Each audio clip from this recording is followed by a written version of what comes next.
Hello दोस्तों, नमस्कार। आप सभी का स्वागत है डीआरके टीवी पर। मैं हूं आपका दोस्त डॉक्टर कन्हैया, बीकानेर राजस्थान से, साइकेट्रिस्ट, मनोचिकित्सक, काउंसलर, सेक्सोलॉजिस्ट और डी एडिक्शन स्पेशलिस्ट। दोस्तों, आज इस वीडियो के माध्यम से मैं आप सभी के साथ में एक बहुत ही इंपॉर्टेंट टॉपिक शेयर कर रहा हूं, बहुत ही इंपॉर्टेंट कॉन्सेप्ट आप लोगों के साथ शेयर कर रहा हूं कि आप अपने पास्ट को कैसे बदल सकते हैं, आप अपने पास्ट के एक्सपीरियंसेस कैसे बदल सकते हैं। अगर आपके पास्ट में बहुत सारे नेगेटिव एक्सपीरियंसेस हो रखे हैं और वो बार बार आपको परेशान कर रहे हैं, बार बार आपको इरिटेट कर रहे हैं, जिसकी वजह से आप अपने प्रेजेंट के अंदर फोकस नहीं कर पा रहे, जिसकी वजह से आप अपने प्रेजेंट मोमेंट पर ध्यान नहीं लगा पा रहे, जिसकी वजह से आपका काम पूरा अफेक्ट हो रहा है, आप अपने रिलेशंस को बहुत अच्छे से टाइम नहीं दे पा रहे, रिलेशंस के साथ बहुत अच्छे से कम्युनिकेशन मेंटेन नहीं कर पा रहे, तो कैसे हम हमारे पास्ट को चेंज करें, कैसे इस थॉट को हटाएं और हम एक फ्री, दिमागी तौर पर एकदम फ्री, मुक्त अवस्था का आनंद लें। जो मुक्त स्टेट होती है, जो मोक्ष की स्टेट होती है, मतलब आपके आसपास चाहे कुछ भी, आपको कोई फर्क ना पड़ता हो, आपका पास्ट आपके ऊपर हावी ना होता हो। अगर आप इस तरह की प्रॉब्लम से पीड़ित हैं और अगर आप इससे बाहर निकलना चाहते हैं तो इस वीडियो को पूरा एंड तक देखिएगा दोस्तों, पूरा सही तरीके से समझिएगा इस कॉन्सेप्ट को, जो भी मैं आपको एक्सप्लेन कर रहा हूं, जो भी मैं आपको समझा रहा हूं। दोस्तों, अगर हम अपने आज की बात करें, हमारा जो आज है, हमारा जो प्रेजेंट मोमेंट है, ये जो प्रेजेंट मोमेंट है, इस प्रेजेंट मोमेंट में सुबह से शाम होती है, सवेरे से शाम वाला टाइम आता है, सवेरे से रात वाला टाइम आता है, रात को हम फिर सो जाते हैं, फिर सुबह उठते हैं, सुबह उठने से लेके रात वाला जो टाइम है, इस टाइम में हमें बहुत सारे अनुभव होते हैं, बहुत सारे एक्सपीरियंसेस होते हैं। अच्छा, ये एक्सपीरियंस किस पर डिपेंड करते हैं? ये एक्सपीरियंस डिपेंड करते हैं हमारे पैदा होने से लेके अब तक की जो हमारी लर्निंग है,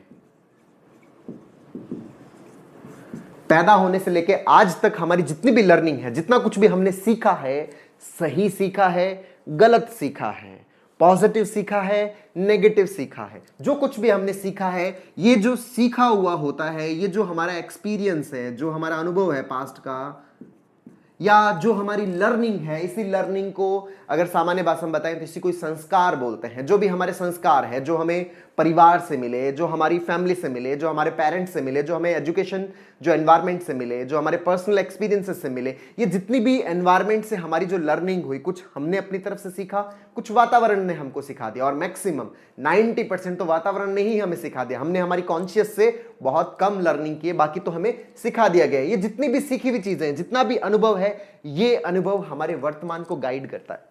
ये जो अनुभव है, ये अनुभव ही हमारे वर्तमान को गाइड करता है। वर्तमान में जितने भी इवेंट्स होते हैं, जितनी भी घटनाएं होती है, वो सिर्फ घटनाएं होती है। उन घटनाओं का कोई मतलब नहीं होता, लेकिन हम उन घटनाओं का मतलब निकालते हैं। कैसे निकालते हैं? ये मतलब निकालते हैं हम हमारी लर्निंग के आधार पर। कुछ लोग उसका पॉजिटिव मतलब निकालते हैं, कुछ लोग उसका नेगेटिव मतलब निकालते हैं। अच्छा, जो पॉजिटिव मतलब निकालते हैं उनकी पॉजिटिव लर्निंग हो रखी होती है, जो नेगेटिव मतलब निकाल रहे हैं वो नेगेटिव लर्निंग उनकी हो रखी होती है। पास्ट में उनके साथ बहुत सारे नेगेटिव लर्निंग हो रखी होती है, नेगेटिव एक्सपीरियंसेस हो रखे होते हैं। इन्हीं नेगेटिव एक्सपीरियंसेस के आधार पर वो अपने वर्तमान को नेगेटिव रूप में एनालाइज करते हैं, और जो पॉजिटिव रूप में एनालाइज करते हैं उनकी भी लर्निंग ही हो रखी होती है, वो भी उन सभी इवेंट्स को पॉजिटिव वे में एनालाइज करते हैं। अगर ऐसा नहीं होता तो किसी भी एक इवेंट के अलग अलग मतलब नहीं होते, एक इवेंट के बारे में अलग अलग लोगों की अलग अलग राय नहीं होती, अलग अलग विचारधाराएं नहीं होती किसी भी एक चीज के लिए। इतनी ज्यादा विचारधाराएं क्यों हैं? क्योंकि सब अपने अनुभव के आधार पर अपने वर्तमान को मतलब करने की, उसका मीनिंग निकालने की कोशिश करते हैं, उसका विश्लेषण करने की कोशिश करते हैं, अपने वर्तमान को रंग देते हैं। वर्तमान जो होता है, ये जो आपके सामने एक व्हाइट बोर्ड है, ऐसा है व्हाइट जो वर्तमान। इस वर्तमान पर हम जो भी डायग्राम बनाते हैं, ये किसके आधार पर बनाते हैं? अपने एक्सपीरियंस के आधार पर, अपनी लर्निंग के आधार पर। वैसे ही हम हमारा जो वर्तमान में जितनी भी घटनाएं हो रही है, उन सब घटनाओं को हम कलर देते हैं हमारे पास्ट एक्सपीरियंस के आधार पर। जैसा आपका अनुभव वैसा आपका वर्तमान। हमारे वर्तमान के अंदर जो भी घटनाएं होती हैं, जो भी घटनाएं होती है, इन घटनाओं का जो एनालिसिस होता है, ये एनालिसिस दो तरह का होता है। एक तो होता है कॉन्शियस एनालिसिस और दूसरा होता है सबकॉन्शियस एनालिसिस। एक तो होता है कॉन्शियस एनालिसिस और दूसरा होता है सबकॉन्शियस एनालिसिस। मतलब एक तो हम जो कंटिन्यूअसली सीखते जा रहे हैं वो एनालिसिस है, नई चीजें हम थोड़ी बहुत सीख रहे हैं। ये जो कॉन्शियस एनालिसिस होता है, ये 20% होता है, और जो सबकॉन्शियस एनालिसिस है, मतलब जो हम सीख चुके हैं उसके आधार पर चीजों को जो एनालाइज कर रहे हैं, ये 80% होता है।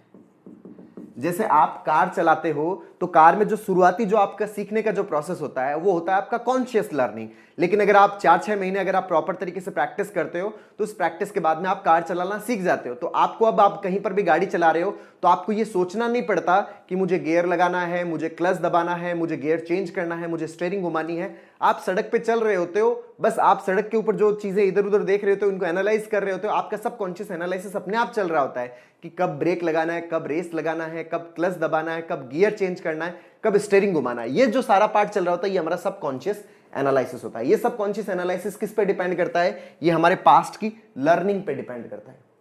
ये जो हमारा सबकॉन्शियस एनालिसिस है ये हमारी पास्ट की लर्निंग पे डिपेंड करता है। और इस सबकॉन्शियस एनालिसिस का जो मैक्सिमम पार्ट है, इस सबकॉन्शियस एनालिसिस का जो मैक्सिमम पार्ट है वो डिपेंड करता है हमारे लास्ट जो 6th मंथ है, लास्ट जो 6 to 8 मंथ जो है, इस लास्ट 6 to 8 मंथ की लर्निंग पर डिपेंड करता है। मतलब ये यहां से लेके यहां तक तो है ही, लेकिन इसका जो मैक्सिमम पार्ट है वो 6 to 8 मंथ की लास्ट की जो लर्निंग है, ये अगर पॉजिटिव है तो आपके सबकॉन्शियस पर मैक्सिमम पॉजिटिव इंपैक्ट नजर आएगा। अगर ये नेगेटिव है तो आपका सबकॉन्शियस जो एनालिसिस होगा वो मैक्सिमम नेगेटिव एनालिसिस होगा। तो आपका जो 6 to 8 मंथ का जो लर्निंग कैसा है लास्ट वाला, उसका सबसे ज्यादा जो इंपैक्ट नजर आता है वो आपके सबकॉन्शियस एनालिसिस पर होता है।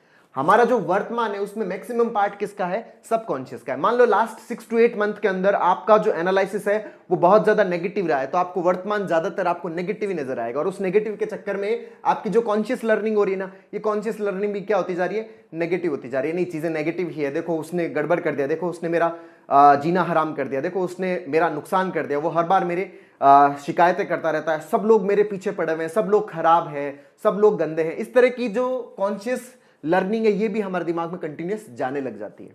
तो हमारी जो सबकॉन्शियस लर्निंग है इस पे मैक्सिमम इंपैक्ट पड़ता है 6 to 8 मंथ का, जो पिछले 6 से 8 महीनों में जो हमने मैक्सिमम हमने जो सीखा है उसका इंपैक्ट नजर आता है। मतलब पिछले 6 से 8 महीने में हमारी कॉन्शियस लर्निंग कैसी थी? हमारी जो 6 से 8 महीने की जो कॉन्शियस लर्निंग होती है, यही कॉन्शियस लर्निंग हमारी सबकॉन्शियस लर्निंग का पार्ट बनती है। हमारा जो सबकॉन्शियस एनालिसिस है ये कौन बनाता है? हमारा कॉन्शियस लर्निंग, जो हमारे हाथ में होता है। दोस्तों सबकॉन्शियस एनालिसिस जो अभी हो रहा है ना, ये हमारे हाथ में नहीं है, लेकिन ये जो कॉन्शियस एनालिसिस है ना, ये हमारे हाथ में है। तो पिछले 6 से 8 महीने का जो कॉन्शियस लर्निंग आपके कैसा था, यही आपकी सबकॉन्शियस एनालिसिस को बनाती है। तो अब हमें क्या करना है कि हम हमारे पास्ट को चेंज कर लें। कैसे करें सर? ये तो समझ में आ गया, आगे का बताइए कि कैसे हम हमारे पास्ट को चेंज कर सकते हैं। इतना तो आपने बता दिया, अब आगे का पार्ट बताइए। तो दोस्तों आगे का पार्ट कैसा है कि मान लीजिए आज से आपने अपनी जो कॉन्शियस लर्निंग है, आज से आपने जो अपनी कॉन्शियस लर्निंग है उसको पॉजिटिव करना स्टार्ट किया। आप अपने आसपास होने वाली जितनी भी चीजें हैं उन सबको पॉजिटिव वे में एनालाइज कर रहे हैं। भले आपका सबकॉन्शियस एनालिसिस आपके ऊपर हावी हो रहा है, लेकिन फिर भी आप अपनी तरफ से हर चीज को पॉजिटिव वे में एनालाइज करते जा रहे हो। जैसे जैसे आप अपने आप को पॉजिटिव वे में एनालाइज करते हुए अगले 6 से 8 महीने तक, ज्यादा नहीं कह रहा दोस्तों, 6 से 8 महीने कह रहा हूं आप सभी को, अगर आप 6 से 8 महीने तक अपने कॉन्शियस लर्निंग को पॉजिटिव वे में एनालाइज करना शुरू कर दें कंटिन्यूअसली, अगर आप एफर्ट्स डाल के, दोस्तों अभ्यास तो करना ही पड़ेगा। आप लोगों ने सुना होगा कि पहले जैसे ऋषि मुनि होते थे वो लंबी लंबी तपस्याएं करते थे, वो साधनाएं करते थे। साधना, तपस्या, ये सब चीजें क्या थी? प्रैक्टिस थी, अभ्यास था, और उस अभ्यास के बाद ही उनको बहुत तगड़ी सिद्धियां मिलती थी। हमें भी ये जो पॉजिटिव